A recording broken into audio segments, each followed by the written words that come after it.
Good morning, good afternoon, good evening, and good night. We're here in the cut with my man Alan Stone. Hello. Right in front of you got cookie dough. Cookie dough. And they had chocolate chip cookie dough, vanilla cookie dough, a bunch of different flavors. Does it matter which flavor it is to you, or is it this cookie dough that's the main ingredient? It's the cookie dough. Yeah, it doesn't really matter which of the cookies the dough is from. Although, yeah, I've never had like Schnickerdoodle cookie dough ice cream. I don't know if I would. I don't know if I would know the cookie dough tasted so good without ice cream. I feel like ice cream kind of put me on to knowing the cookie dough was so delicious. Because I did, like, I don't know, I guess growing up we didn't really bake that much. And maybe we had it a couple times, but it wasn't in our mind. But cookie dough being an amazing ice cream flavor, it was like, why don't I just get rid of the ice cream and only eat? I would try to convince my mom to not bake the cookies. Really? Yeah, just be like, what you have right there in that bowl is good enough. Is better than, I mean, my mom's cookies were killing. But the cookie dough kills the cookies. Oh my goodness. So did you ever like get that, or is it always like, no, I'm baking it? I mean, mom would give me like a spoonful. Okay, all right. And I think it's probably portion control.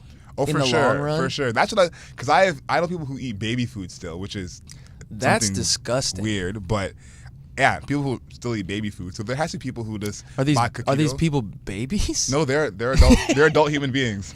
Adult human beings eating baby food. Yeah. So there must be people out there who eat cookie dough. Just you're an adult, you can buy it. It's like you can buy cake or whatever else you want to indulge in. Yeah, I my bus driver eats marshmallow puff.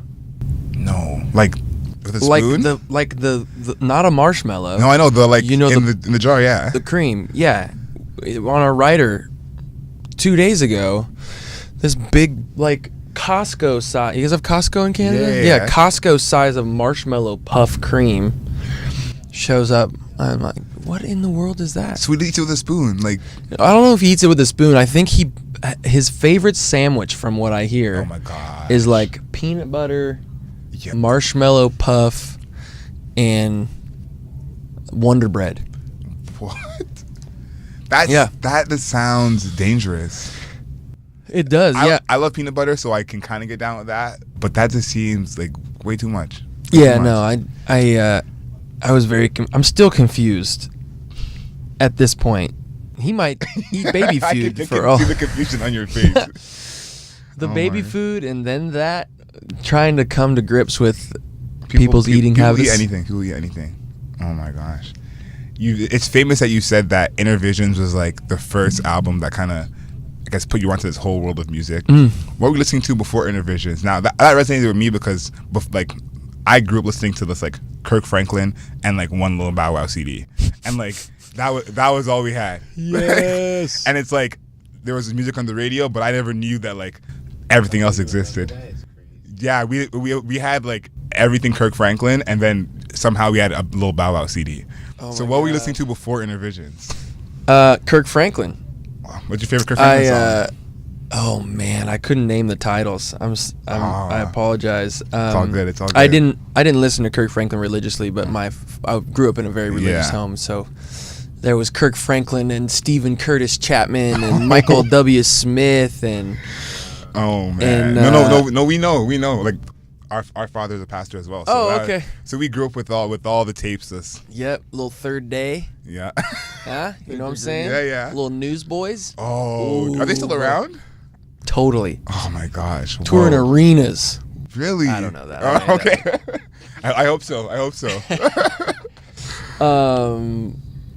Yeah, that was kind of like I would call it forced. There was some that I really like. DC Talk, I was DC Talk was into. Banging, yeah. That was like one of the first records I remember buying. I got the tape. Oh, for real? And then it started kind of like there was a moment in time where there was some cool like Christian punk rock, like MXPX. Yeah. There was a little moment there. I know that. There was a moment, and a lot of it was coming out of Seattle too. The label was called, I forget the name of the label, but there was some hip punk rock music, and then like this ska thing came in. Do you remember like the supertones? Yeah, I wasn't at that point. I was already out of it, but I remember that it happened. Five Iron Frenzy, and then that hit, and I was like, I gotta dip. God bless ska, but I gotta dip. Ska shouldn't exist. Like I don't think anyone's gonna argue with that. But yeah, ska shouldn't exist. There was a moment for it, but then I really got into like Cake and Red Hot Chili Peppers. Mm-hmm. Yeah, I'm Caucasian, so I definitely had a Dave Matthews Band phase. Comes with the territory. Comes with the territory. It's like a badge of honor. Then I really got into the Police. Okay. And I found the Police, and then got really into Billy Joel. And then that was like right before I found Stevie Wonder, and I was like, and then I didn't listen to anything else. It was like Stevie Wonder, Donny Hathaway, The Meters, just funk and R&B music from the 60s and 70s. When I saw that you said like Intervisions was the one, that was not crazy to me because it makes so much sense. But Stevie is someone who it's like once you hear him, it's like you can't unhear it. It's like everything else is tainted once you hear his voice. Right. Yeah. Like, nothing is the same. Out of all those voices that you used to mimic when you were first learning to sing, what was, I guess, the hardest voice for you to mimic, or the one that kind of stood out to you the most out of all those voices that you were mimicking in the beginning? Stevie's voice has always been the standout because his chest voice is so friggin' high. Like, he sings in chest without going falsetto, still to this day. So strong. I saw him like 2 years ago in Seattle, and he came up on the mic, and he's like, he could barely talk. He was like raspy. Really? Hey, it's good to see you. And then sat down at the piano and destroyed. Like 3 hours, every note. Of course he did. Singing around corners. It was like, who is this guy? Unbelievable. I saw him at Outside Lands. Okay. It would have been 2012. Wow. We opened up the main stage. So we had like, the 11 a.m. set where like nobody's at except the security guards. The sprinkle of people, yeah. Yeah. The few people working like the granola tent are there to watch you. And so we had to show up at like 9 a.m. Gross.